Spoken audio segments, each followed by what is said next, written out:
Nasa Sierra Madre ang lupa na nagbibigay buhay sa napakaraming katutubo, katulad ng mga dumagat. Subsistence agriculture ang kanilang pamumuhay.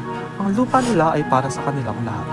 Pero nang buksan ng gobyerno ang mga bundok para sa mga proyekto, unti-unting nawala ang kanilang inalagaang lupa at ang balanse na libo-libong taon nang umiiral. Isa sa mga proyekto na ito ay ang Kaliwa Dam. Mahirap na nga tumayo laban sa mga makina ng kapitalismo. Paano pa kung ang gobyerno ang sumusuporta? Nakatatakot man, pero may mga matatapang na tumindig. Isa rito si Nicanor Cacano de los Santos, isang leader katutubo at magsasakang miyembro ng Dumagat. Bilang spokesperson sa Remontado Dumagat, Secretary General Mascada, miyembro ng National Council of Kalipunan ng Camp at Regional Council of Balatic, pinungunahan ni Cacano at mga kamiyembro ang pagpupulong at pagpaprotesta sa mga proyektong nagbabanta sa kanilang kabundukan, sa halip ng agresibong pagsupil sa kanila ng militar. Ngunit sa gitna ng laban para sa karapatang pantao at sa lupaing ninuno, si Cacano ay pinaslang sa Antipolo City patungo sa paggunita ng International Human Rights Day.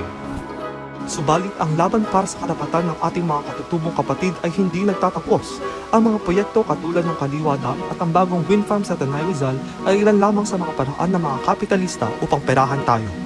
Kapag pinayagan natin na matabunan ng katotohanan, lubos ang panalo ng kasamaan. Kababayan, maibibigay mo ba ang iyong boses para sa ating mga katutubo?